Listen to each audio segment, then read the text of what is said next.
Hey guys, welcome in. It's time for Bollox Talks and Tangents. We got some amazing stories for you today. We have some great word origins. Lenny's over here working on his technology, which he's always so good at the very beginning of the show. We got Blake Levinson there with the good hair.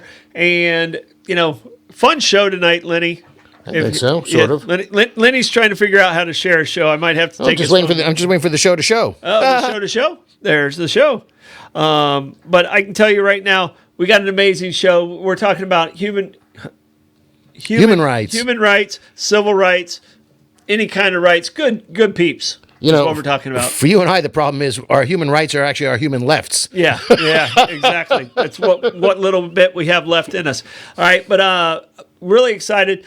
Lenny, if you want to join us over here, you got it? Did you figure it out on your own? I shared us. Oh my gosh. We've been shared. I'll drink to that. There you go. And we got a great whiskey today. We're doing the toasted finish from St. Augustine Distillery. It's a wonderful finish.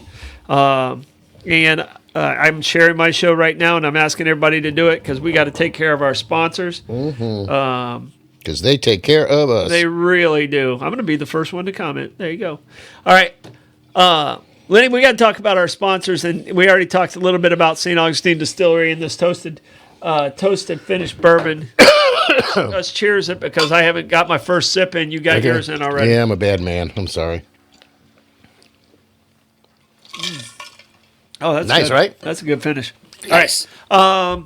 They have an amazing tasting tour over there, #1 in the country as far as tasting tours, along with Citygate Spirits, their sister company. Just amazing flavors over there. I almost went with the peach moonshine tonight. Might hold that one off till next week, so be prepared to be peachy. I can. All right. I get peach fuzz. And Citygates, they're located on our sponsor row, just up the road from Meehan's Irish Pub. Tell them about how amazing Meehan's is. Meehan's is very amazing. It's just, they do everything right. They work hard. They cook great food. The staff is fabulous. I keep talking about the Irish cream because that's just so good it should be illegal. Yeah. It's rich, it's delicious, it's made fresh every day, and it'll put any packaged cream to shame. You know what I like about it best? It's creamy. It is. I'm telling you, it's like a dessert. Yeah. I mean, it really is. It's sort of like melted whiskey ice cream. Yeah. Oh, so good. Which is not a bad thing. Yeah, but they have 3 bars in one. And music all the time. Yep. Great music too. Yeah, really good music.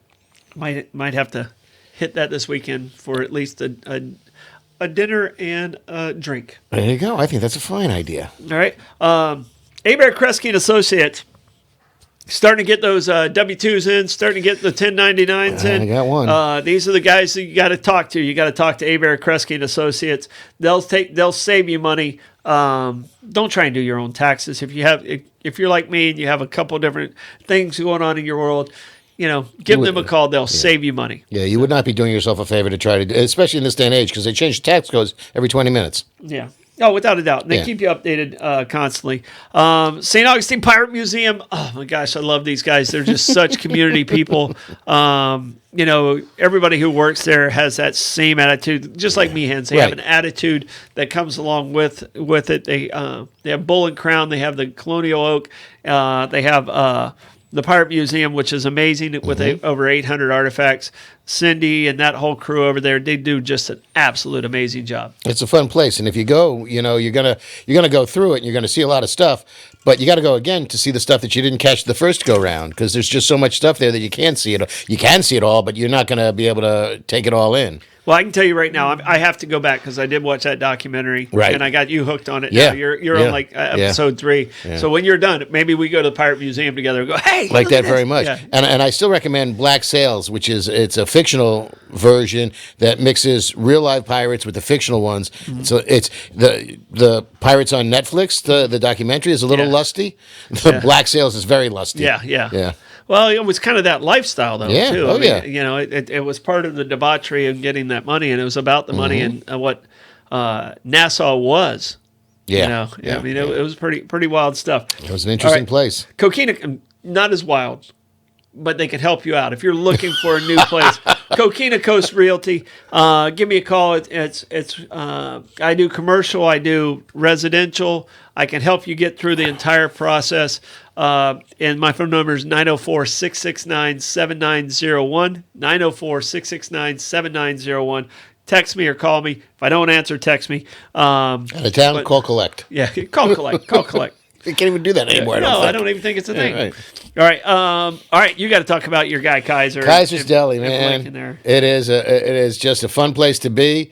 He's got a TV. He's got his fake fireplace going, just like we do. So you'll be warm and toasty. What? That's fake. Well, I'm not smelling any wood smoke. I can actually turn the heat on. I know, but we don't need it because we're just warm enough. Yeah, we're toasty. We're drinking toasty whiskey, so we're all toasted up. Great sandwiches, Boar's Head meats, lovely people. I keep coming back to the fact if you're a beer aficionado, you are not going to find a better collection of curated beers than Kaiser has. And his wine selection is a little esoteric and delicious. Everything's fairly priced. You buy 5 beers, get the 6th one free. So you build your own 6-pack. It doesn't have to be the same beers. You can taste around to see what you like. And he's and you know what? We're talking about community involvement. He's also got a local. A store with a lot of local products from local purveyors. That's Bee awesome. Hill Farms honey. There's a candle maker in there. He's got a lot of local purveyors. Yeah, I know. I saw artisans. some homemade soap in there and some other stuff. Local artisans he's supporting as well. So support him. 4 White Street for those of you scoring at home. Right between the amphitheater and the bridge, next to the new restaurant whose name I can't pronounce because it's a weird. Sonye, I guess. Sonyo. I guess it's a soft G. Sonyo. Yeah. Speak about White Streets. By Jixie Cab, your favorite sandwich. Toast it up, baby. Indeed. Yeah. For those of you who don't know, that is smoked Gouda. It's a smoked Gouda. It's turkey, it's ham, That's and Blake's bacon. favorite sandwich. And, it's nice ham, but it's a nice sandwich. But when you get it pressed and toasted, it's even crispier and better. All right, I got a question. I got to ask Kaiser this. Okay. Is it named after the street or is it named after Uncle Judd? Ooh. Do you know, Blake? I don't know. We got to ask Kaiser that question. Okay. I would have to say the street, but I'm not sure of that. I might I'm be not going sure there of that. tomorrow. Yeah. Because I know the El Tiante's named after... well, Dan and his dad. Yeah, exactly. Yeah. Who I had the pleasure of meeting. And my favorite's the Rolly. There you go. Yeah. And we know who that's named after. Rolly. Exactly. Exactly. So maybe someday there'll be a Lynn dog. Ooh, I'm liking that. I keep trying to say, I'm pushing for, the bratwurst poaching and beer. That's what I'm saying. I can see you as being a Lynn dog. Yeah, I'm in. Yeah. I'm in. I'm working on that. Crowd on it? Absolutely. Oh yeah, we got the crowd. We got the crowd for the Reuben for sure. We had some kraut dogs the other day. Can't go wrong with sauerkraut, man. Blake didn't do kraut. It's good for the digestion. Me and Rebecca did some kraut dogs though. We knocked them out of the park. You know what? You're young. Your taste buds are still developing. Yeah. Sauerkraut is a good thing, man. I'm just saying. You'll learn. And by the way, my wife, who doesn't eat meat, she'll go, if we would go to Nathan, she would get a roll and put sauerkraut on it. I'm good with that. Yeah. I'm good with that. So I love me some kraut. So just... Be careful what you say there. I know. Yeah, I know. I've been warned. Yeah, I know. She likes you better than she likes me anyway, so don't worry. I'm used to it. Be careful what you say. Yeah. All right. So we got some word origins. Mine are very closely related. I see that. But I wasn't feeling wealthy this week. So, but I'm going to let you go. Wait till April. I'm going to let you go first. Well, I'll do the first one because we're getting into silly season and it's election time and we've got the caucus is done. We've got primaries coming up. So my first word is candidate. Okay. I've been watching a lot of ancient histories. That's what my sister asked when she was like 14. Yeah. Candidate? Yeah, and what was the answer to that? Yeah, it was no. Get back in your room. Exactly. Thank you. No. Yeah. Candidate, it goes all the way back to the Roman Forum and the people that were running for Senate. Okay. And the people that were running for Senate in the Roman Forum would wear a toga candida, or a bright white toga, because candida means bright white. Okay. And that would distinguish themselves from anybody wearing a regular toga, which was basically uncolored. It was just natural wool colored. So they would stand out, which was an interesting thing, because they were then called candidatus, as the people that were wearing the white things, and people knew they were running for Senate. They knew they were the ones. Right. But the beautiful thing with that is if you saw somebody in a white toga, you could engage, or you had enough warning to get the hell out of there, and you didn't have to talk to them if they were coming to look for your vote. So that was pretty good. What's interesting about it, and now they just have badges. We don't need no stinking badges. We don't need no stinking badges. But the same route for Candida is the same route for Candid, and you find me a candidate who's candid nowadays. Don't happen much. Yeah. Yeah, they're not too candid. They're not candid at all. Yeah. Well, those don't make it. Well, and they should, unfortunately. You should have people that are a little bit more honest, a little bit more candid. All right. I know we're not a political show. No. And I behave myself. I truly try to. But I'm gonna let you go there. Okay. I'm gonna let you go there. And Blake, this is very rare. I'm a moderate. All right. I'm kind of stuck in the middle. I like my wallet. I don't like paying taxes. So I'm a moderate. But you and Blake are both fairly liberal. Okay? I'm very liberal. However, I'm a fiscal conservative. Yeah. So I'm confused as well because I was a small businessman. Yeah. Yeah. So that's, and I can tell you this, I became a Republican once I said I made this amount of money. Mm-hmm. All right. I'm not making as much money as I once did. Mm-hmm. I might go back to being a Democrat. There you go. All right. Welcome back to the good side. Yeah, I still do okay. That'll make the Mike Davis show more fun. Yeah, but I might go back. And I told Mike exactly when I was going to do it, and I did it. And right. That's. But from you two that are more liberal than myself, certainly from a social perspective, yeah. Well, not what's true. your thoughts coming out of Iowa with the candidates? Well, is DeSantis done? Yes. Well, you have to see what happens in New Hampshire because if you see, I would have said yes, except for the fact that Nikki Haley keeps stepping on her, because she can't get out of her own way, the poor woman. Mm-hmm. She's a bright woman. She's a tad more moderate than people would like her to be, I'm afraid. But I think she's trying to be too many things for too many people, and it's getting in her way. Mm-hmm. And she keeps misspeaking, about slavery and about racism. I mean, if you find it, look for Charles Barkley. He was interviewed by somebody. It might have been Gayle King on a morning show or something. And Charles Barkley, who really should have been governor of Alabama and still may be, except he'd take a huge pay cut, was just hysterical. Yeah, he gave a 3-minute explanation of Nikki Haley saying America's not racist, and it was just spot on. Yeah.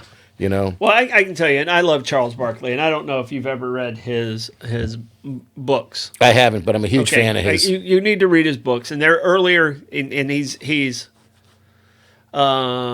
become more in touch with. Okay, I can say this, I can't say that. He's mellowed it with age, right? But he's had some coaching. He has a book out there about interviews and stuff like that, where he interviewed Barack Obama, and we're talking. This was in 2006, 2007, and you just need to go back and I'll try and find the book for you. Yeah. But it's one of the more true entertainment because it was so true because it's Charles. Yeah. So.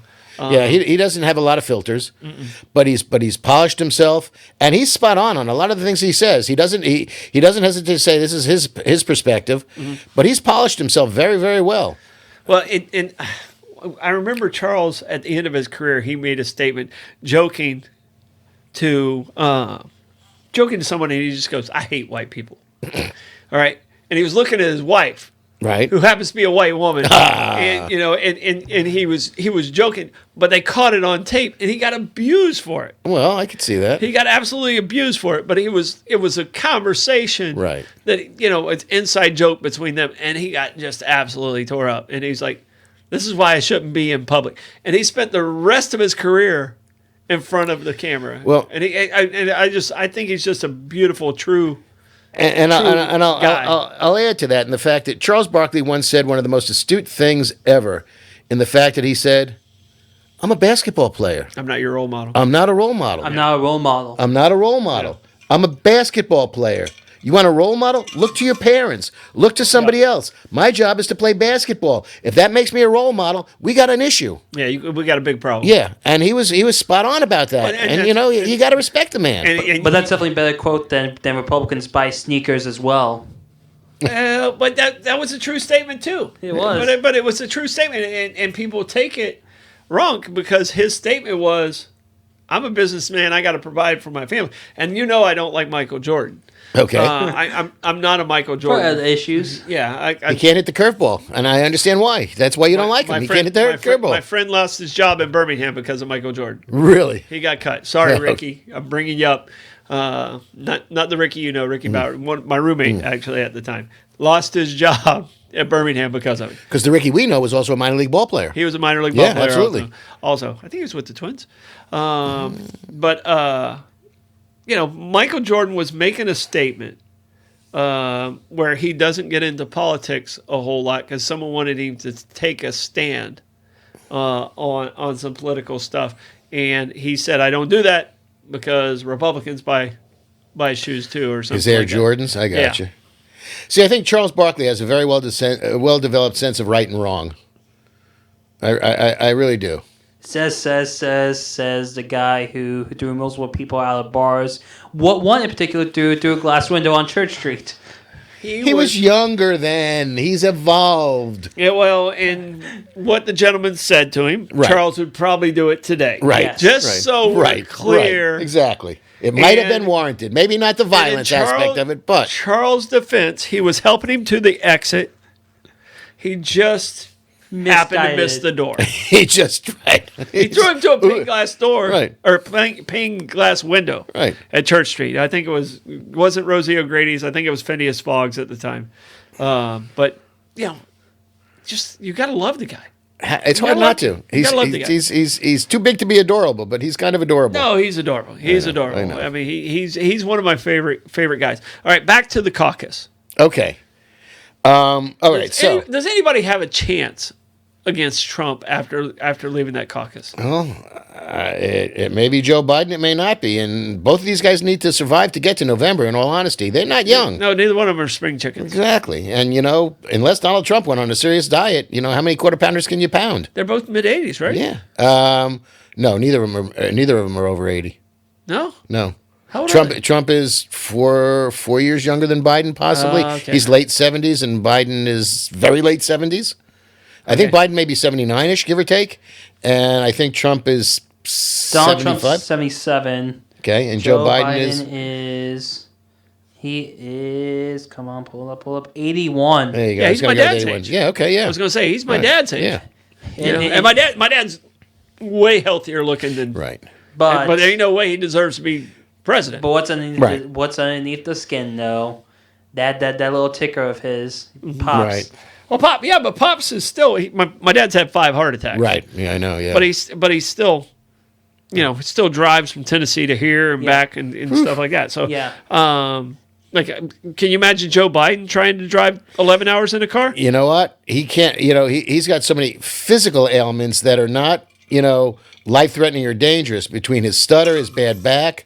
I mean, these are the things that people don't understand. They look at him, he's stunted, he's falling down, he's this, he's that. And there's explanations, legitimate explanations for what they are and their physical ailments. I mean, when he hems and haws on a conversation, the man's been stuttering since he was a kid. Yeah. And he's overcome that for his public speaking. And he's got, I don't know if he's got a bad back problem. If he doesn't have arthritis, God bless him. Yeah. Because I have arthritis, and, he's got me by 25 years. But he has a Peloton though. Yeah. Well, that's good for him. Be careful. Those things will kill you. Well, you saw him on a real bike. It wasn't pretty.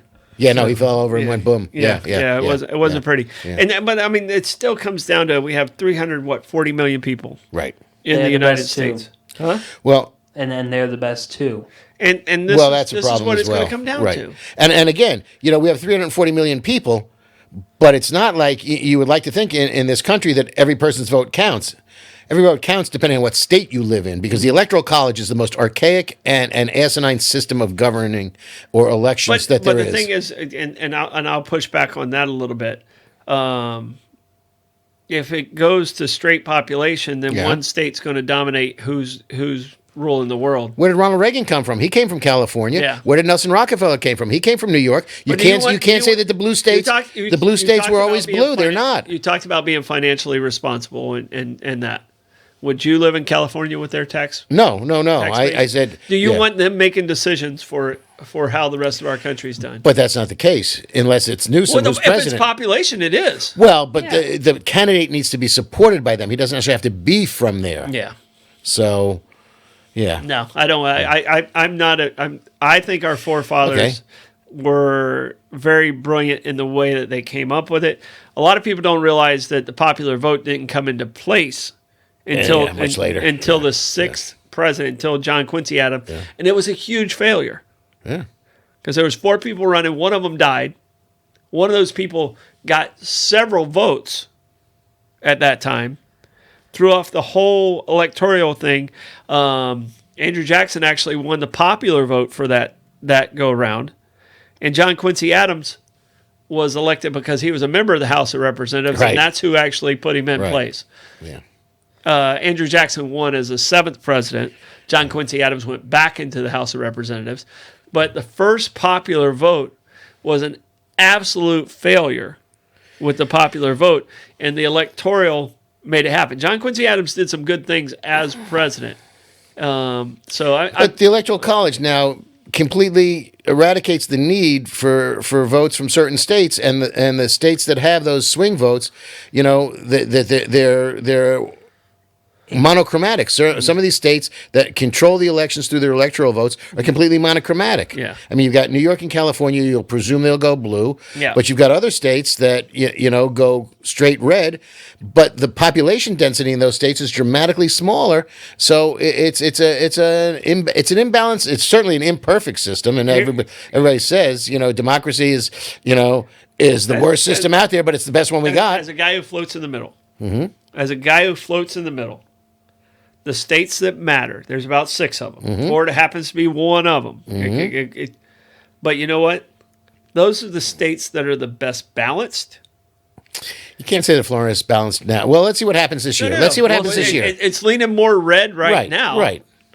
But I can tell you right now, Florida is one of the more balanced states. It's closer to 50. I mean, it's like a 49, 50, 50, 51. There's some purple. There's some purple in Florida. I think there's still more Democrats than there are Republicans, and there's some blue dog Democrats. No, that's not true in Florida. No. Blake, check it out against no, Democrats, independents, and The Republicans have lapped the Democrats in Florida in the last couple of years. I think by a couple 100,000, if I'm not mistaken. Why do you think that is? Do you think it's because the Blue Dogs? You think it's because the Blue Dogs became Republicans? No, I think it's because the people that have left New York and the Northeast are the people that were disenchanted with the liberal states' largesse to other people.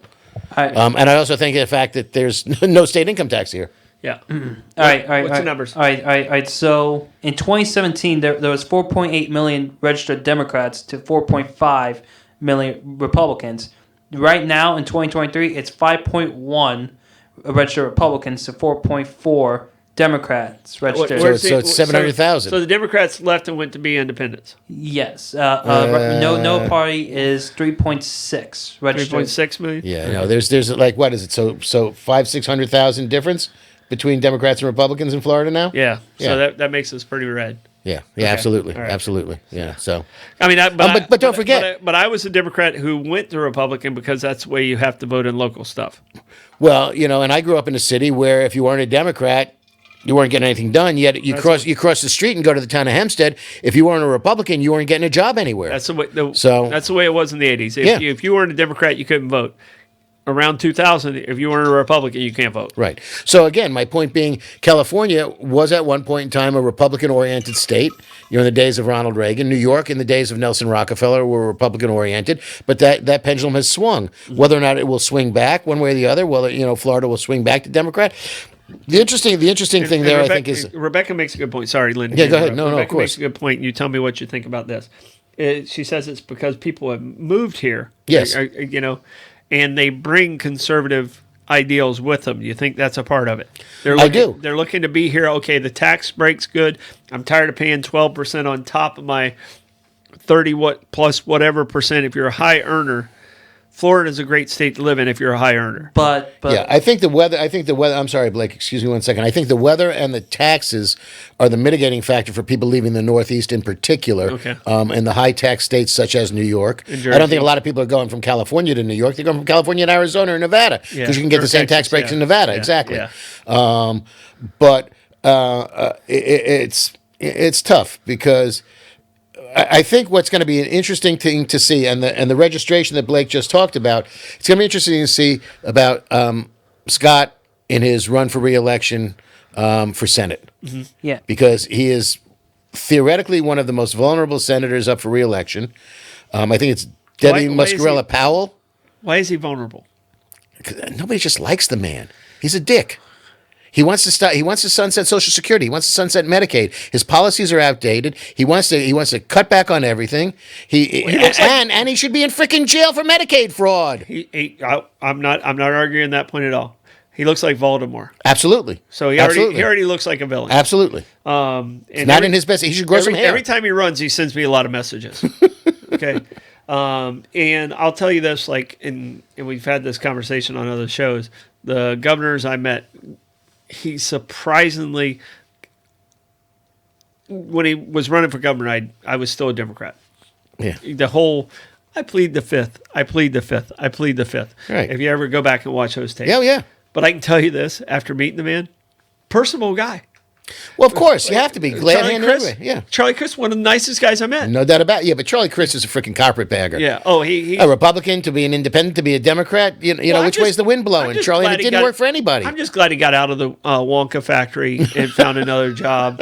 Because it's hard for Oompa Loompas once they were released from that enslavement. Let's get to human rights. Talking about Willy Wonka. I think so. There you go. Yeah. Oh, poor enslaved little blue people. Oh, but you know what? I haven't done my word. Right, and I got another one. I got one that I really like All too. Right, here we go. And I can tell you this: we did a piss poor job on staying on topic tonight.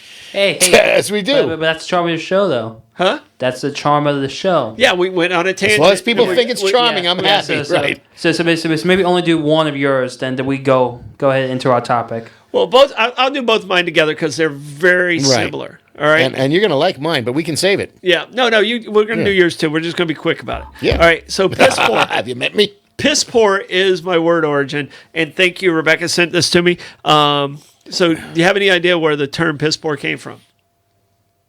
No. All right. So piss poor, they used to use human urine to tan hides. Okay. And when they were doing the tan. Okay. So the families that were poor would actually sell their piss to the tannery or whatever it is. All right. So they'd pee in a pot as a family, and then they'd take it down and sell it to the tannery. All right. If you were so poor you had to sell your piss, you were piss poor. All right. Some people didn't even have a pot to piss in. Right. All right. And growing up, this term always sticks with me because my grandmother and grandfather, they were piss poor. All right. Great loving human beings and stuff like that. But my grandfather's favorite saying is, I'm piss poor. I don't even have a pot to piss in or a window to throw it out of. There you go. All right. The super Look poor. out below. Yeah. The super poor didn't have a pot. Even poorer than that, you didn't have a window in your house. Right. All right. And that takes us to the next one. Which is not quite as bad as piss poor or a pot, not having a pot or a window to throw it out of, is dirt poor. All right. And dirt poor comes from about 70% of the houses around the U.S. no floors were dirt. Yeah. All right. Yeah. They didn't have planking. They didn't have, the stone floors like really cool people did. But if you were dirt poor, that basically meant you lived in a house where the floors were dirt. Yeah. So you could be piss poor and dirt poor, but I think dirt poor is a step above piss poor. Well, you had walls. You might not have windows, but you sure still had walls. Yeah. Yeah, no, it's tough. And all those poor people, if they were alive today and could do it, they could be selling their clean urine to people who needed to pass drug tests. Yeah. So, big market. Could have been a whole career. Big market. Yeah. Just drink a lot of fluids. Barry Bonds' his best friend. Woo, baby. All right. So what's your other one? Well, it's time to finish up the word origin, so I'm going to take a parting shot. Okay. All right. Which I learned just last night and was fascinated by the fact it's a parting shot or a Parthian shot. Parthian. Okay. Parthian was a Persian empire that spanned about 500 years from 249 BC to about 224 AD. And it was over where basically Iran is today. And the Romans kept trying to, take him over, and Caesar got crushed there. He got crushed by the Parthians, and basically so did Antony. But what the Parthians, they had a military tactic that was fascinating because they were a very cavalry-oriented army. So they had archers, they had mounted archers, and these guys were great. But they would either sandbag somebody by, running away, and they would start to retreat.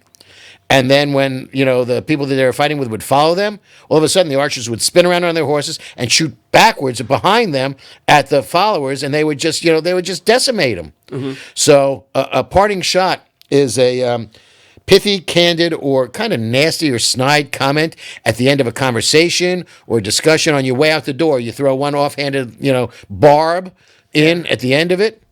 But it came from the Parthian cavalry who would fake a retreat and then just turn around and shoot off of the back of the horses, and they would just crush the enemy. So is that all you got? That was my parting shot. Yeah. See, and that's a very good one. Yeah, that's it. All right. Hey, here's a question. When you give people the finger, Okay. when you're talking about archers, Yeah. do you know where that comes from? I used to do So archery. you kind of, Blake, do you have any idea where that comes from? Blake just shot me a bird. That's very nice. All right. So your father and landlord. But do you know where you have any idea? No. It comes from the archers Okay. and the longbows. And if they caught a longbow person, they would chop off that finger. That's the one he would. So the longbows, because this is how you would shoot the longbow, and they would actually kind of say, "Up you, I still have my finger," as a longbower. Okay. And that's where that originally I like initiated that. from. Like, up yours, I still have my finger. Look at you sneaking a third word origin in there. So Outstanding. that's Outstanding. more of a gesture than a. Well, I went that's on a true. tangent. Okay. Well, as we're entitled to by the name of the show, and Blake pointed out. All right, I'm going to do this real quick, and then we're Go. going to knock into human rights and civil rights. Sure. All right. Because I got a lot that we're never going to get to. Don't you worry. Kaiser's Deli. Go see them. What's the address? 4 White Street. 4 White Street. On I'm Anastasia telling you right Boulevard. now, best Yep. deli in town, Yep. best sandwiches in Oh, town, yeah. and a great guy. All right, Coquina Hell of a Coast French Realty, dip, not as yeah. nice a guy, but he knows what he's talking about when it comes to real estate. 904-669-7901. Ask for Troy. Actually, I'm the one who's going to pick up the phone. St. Augustine Pirate Museum, amazing place. We're gonna when you I'm ready. finish where you're at, Okay. you and I are going to go to the Pirate I will Museum. power through that. I will binge. All right. Aber Kresge and Associates. It's tax season. Like I said, I got my first 1099 yesterday. I was like, oh, all right. Me too. And I got mine from the federal government for my insurance nonsense. Yeah. I got mine from FRS, from my Florida retirement. I was like, what? I didn't earn that much.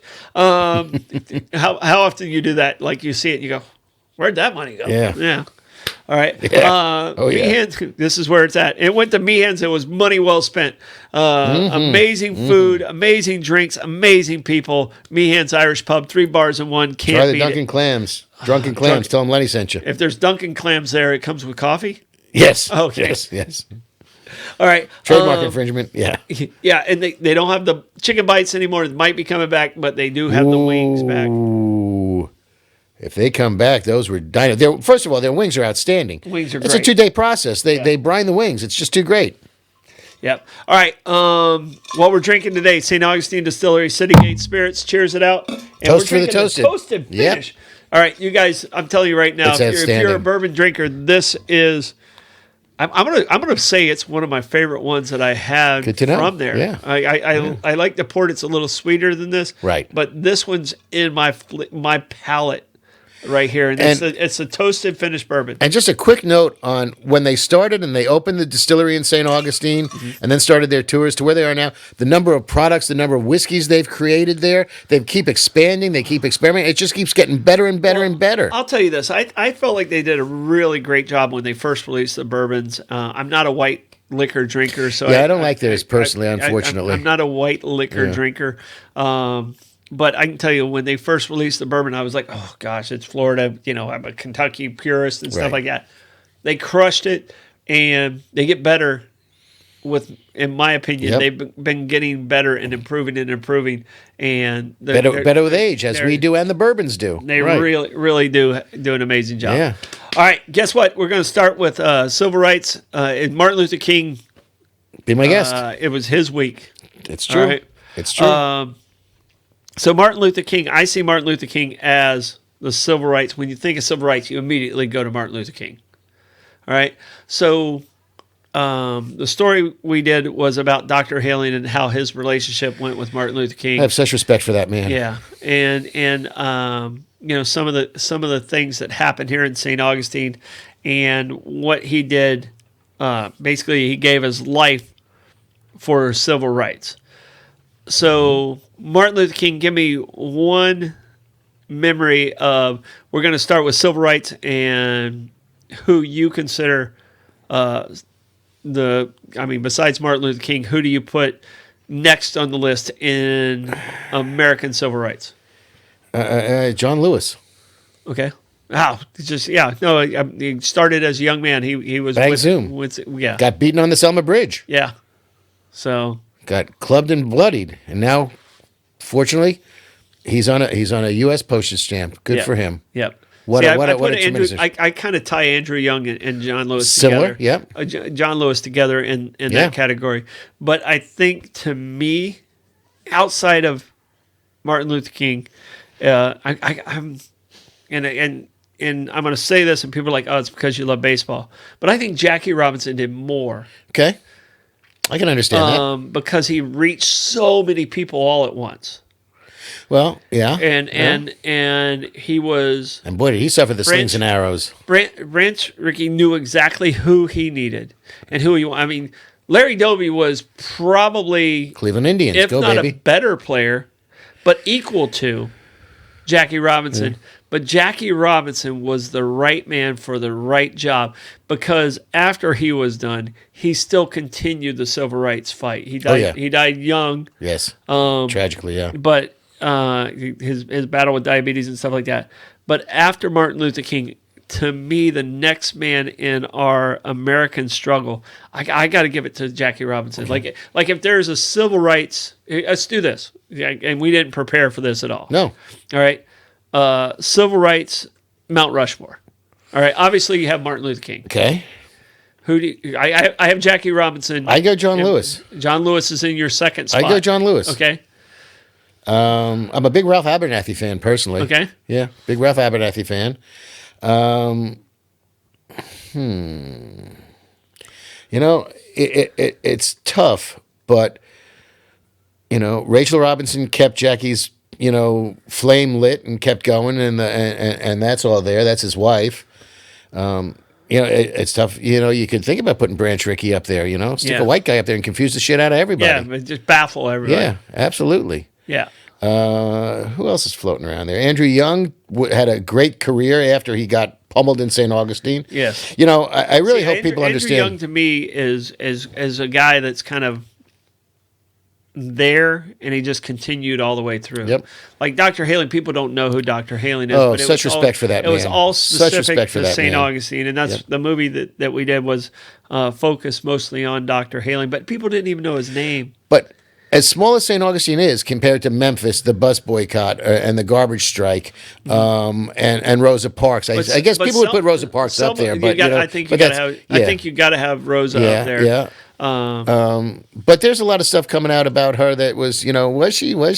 And I'm not trying to denigrate her in any way. No, a spur of the moment. I think they've determined it was not a spur of the moment. Right. She knew exactly what she was doing. Right. She, it doesn't take away what she did and had to live through. George Washington was a great man, but the apple tree thing didn't probably happen. Right. All right. So I'm not taking anything away from Rosa. I mean, the woman had to fight that put up with everything she had to put up with. Right.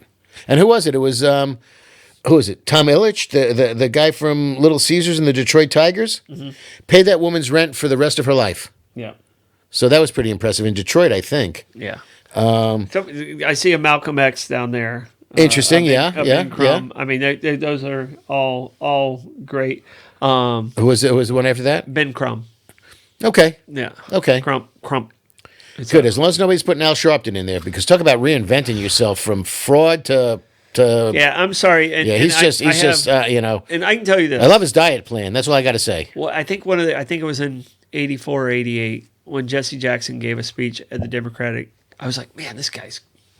Jesse? And then the other stuff he just bought into. Tawana Brawley? If I if I attack the business and I get my money, he bought into that. And Was that Jesse Jackson? Jesse Jackson. What a shame. The Rainbow Coalition. He could have done so many great things, and he kind of Yep. lost because Yep. he was Yep. there. He was there with MLK. Oh, yeah. He was there Yeah. with him. So so that's one that kind of got Yeah. left out there. Yeah. All right. How about Muhammad Ali?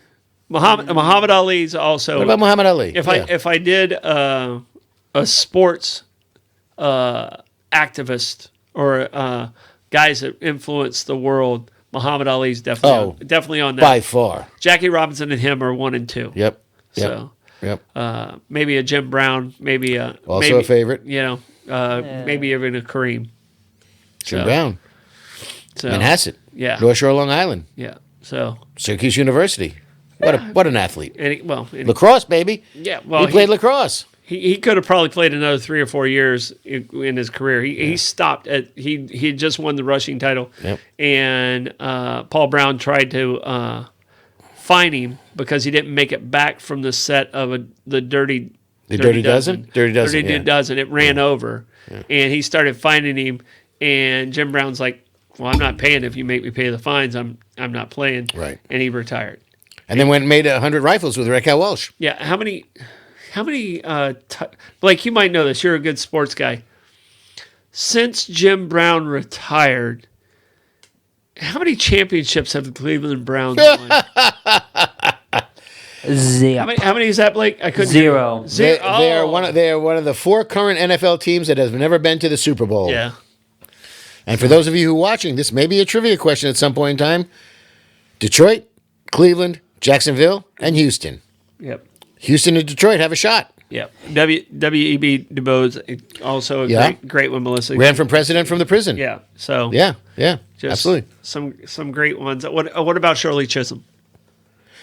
Again, one of my favorites. Mm-hmm. Yeah. First job I had in Parks and Recreation was at the Chisholm Center in DeLand. Yeah. I was a swimming instructor at the Chisholm Center. They called me White Bread. With love. I'm sure with love. Oh yeah, no, it was a Term of endearment. it was definitely a term of endearment. And they had my back. Yeah. I mean, Yeah. and we're talking in the '80s, and DeLand, it was a very prejudiced town. Still probably has a little bit. Stetson luckily has created a better culture in DeLand as the people have stayed and helped with that culture. Just I think Flagler's done a good job with that, helping with the culture and Flagler College. Yeah. For what they've done in St. Augustine. Yeah.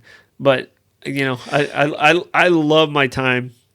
Yeah, I just hope and I know we're going to talk about this next month, and I think that we really should focus on St. Augustine at least once. Mm-hmm. But I think that when people look at the civil rights movement and the Civil Rights Act and where we've come and I think people need to appreciate how important St. Augustine was for that. You've got Memphis, you've got Selma, you've got a lot of other places, but I think St. Augustine is. And I learned about it when I moved here. You didn't, you grew up in New York and you know about the bus boycott. You know about the garbage strike. Have you watched my entire movie yet? Yes. Oh, absolutely. Okay. Oh, yeah. Years ago, a couple of years ago. Absolutely. Fascinating. Yeah. And Julie and I did the Accord tour. We went to sign to sign to sign to sign. The MLK house on Atlantic View. Mm-hmm. Julie and I, we were driving around looking at stuff when we got down here, and we happened upon that. Yeah, and St. Augustine right now, and the reason we're talking a lot about this, and congratulations to Fort Mose. They have their they have their ceremony tonight, and they have their groundbreaking tomorrow on their new replica of Fort Mose. Okay.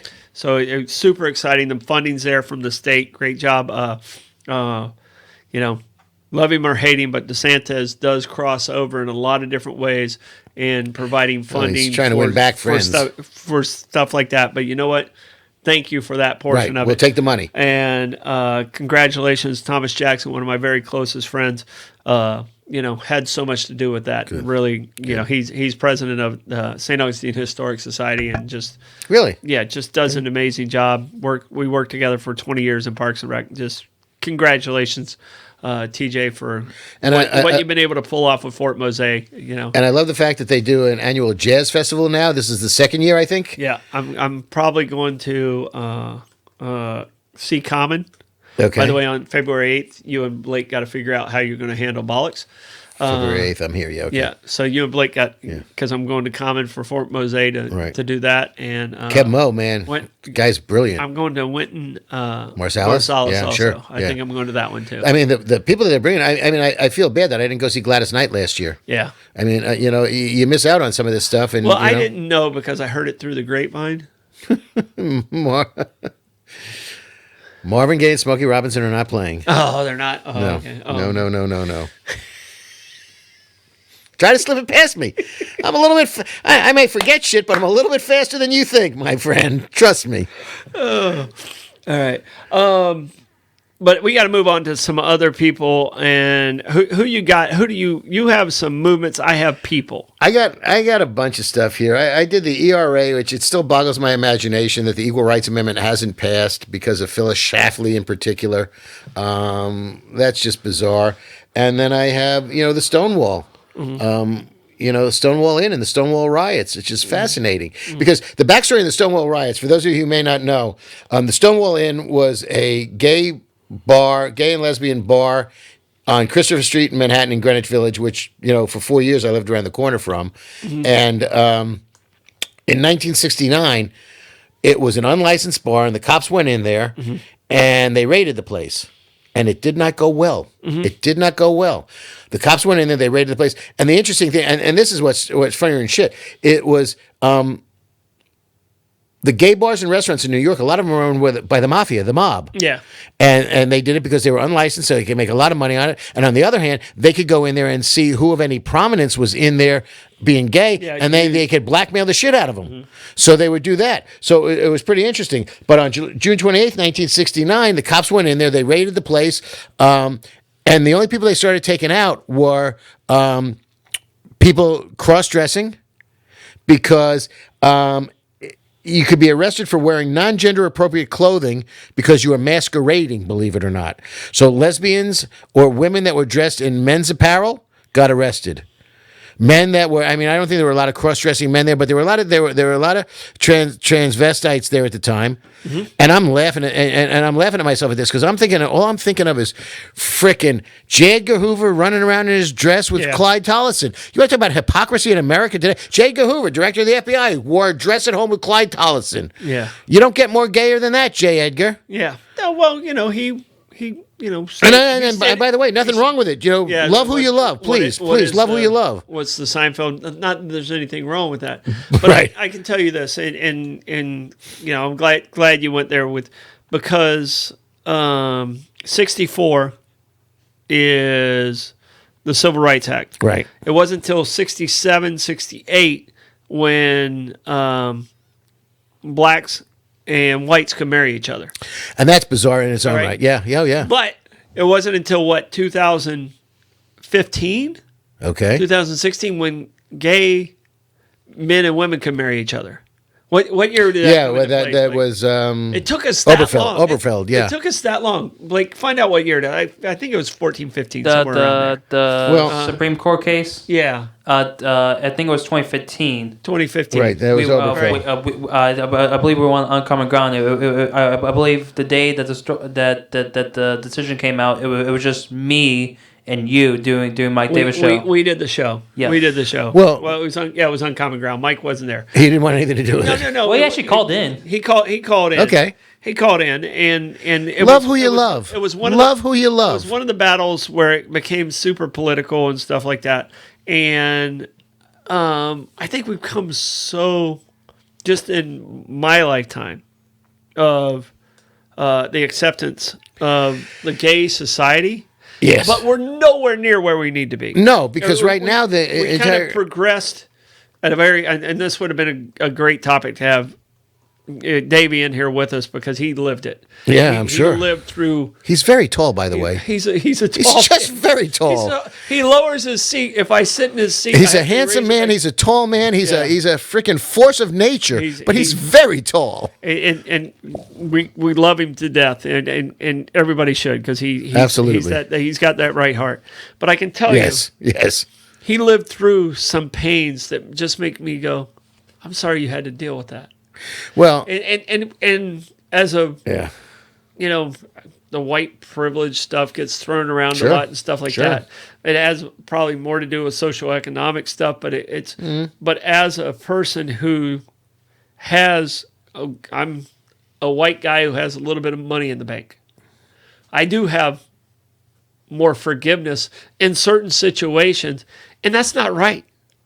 It's just not right. And I can't imagine being a gay man or woman over the age of 50 and the struggles you had to go What with. they went through. And hopefully you're getting the love you deserve now, with society. It's still not right, No. but it's...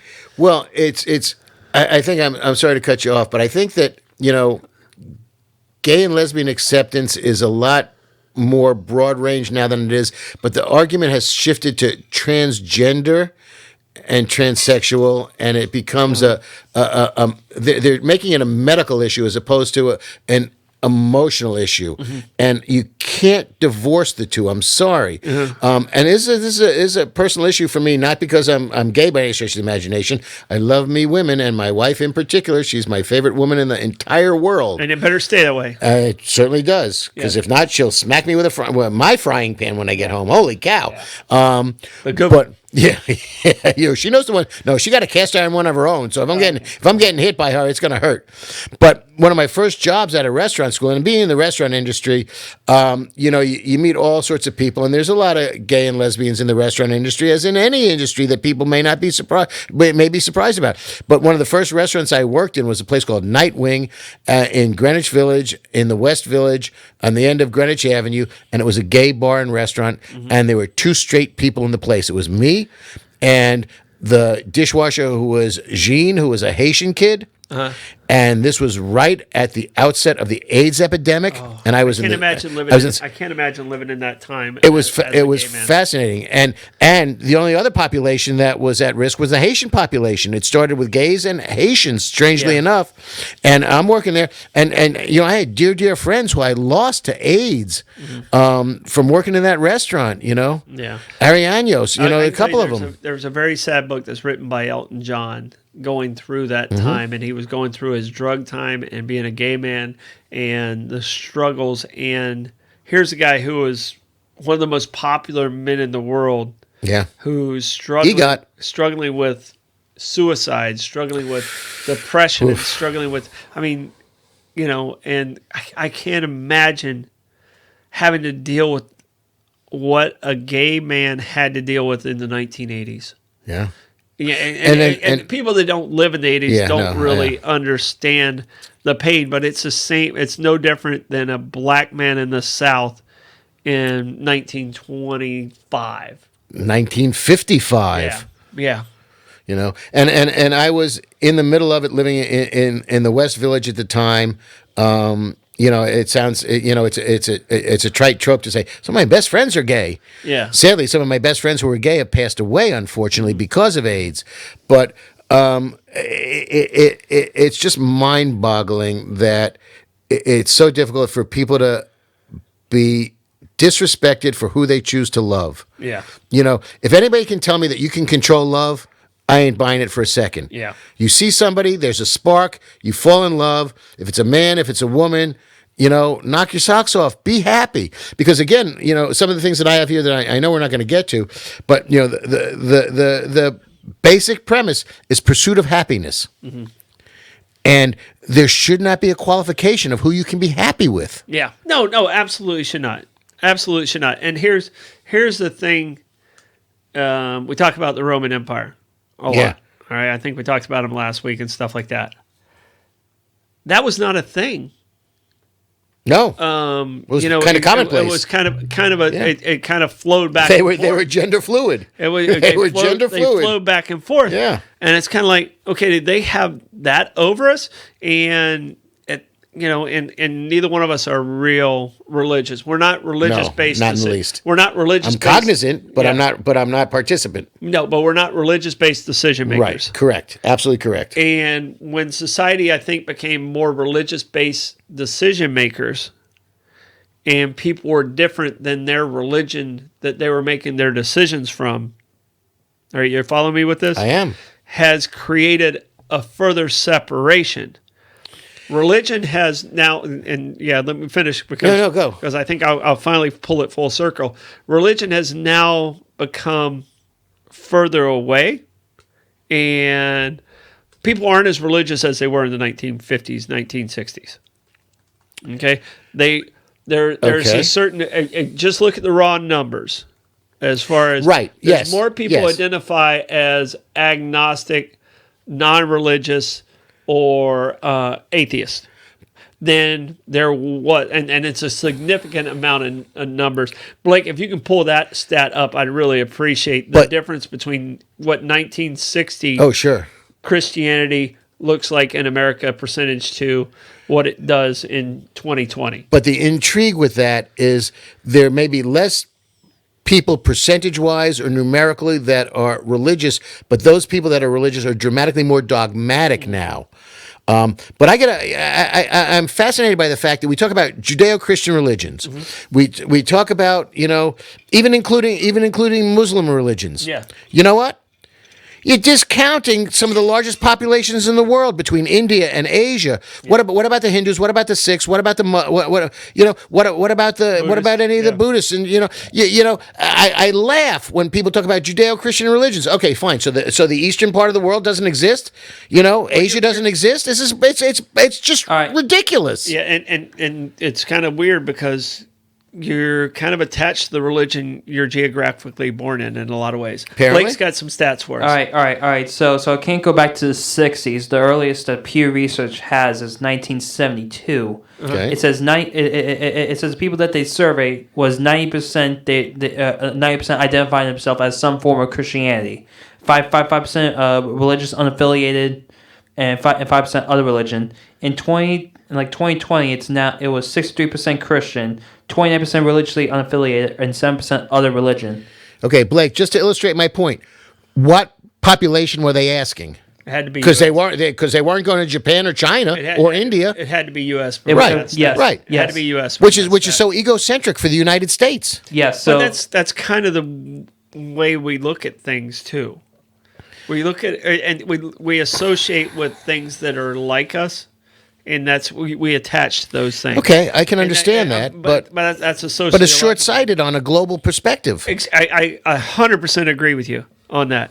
And you know what? We didn't talk about any human rights or civil rights, barely got to it. But that's we went all on a tangent, and it was a great conversation. We got a lot of interesting points out there. I'm intrigued to know what the comments are saying because we're dancing on a razor's edge here because a lot of people are very serious about this. And you know what? And I'm gonna maybe antagonize people that I don't mean to in any way, shape, or form. Go ahead, antagonize your ass off. Live your life, please. Yeah. Go with God. Go with any God you choose. Go with your God. Go with what makes you happy. Exactly. But don't allow somebody else to live your life. Let them live their life.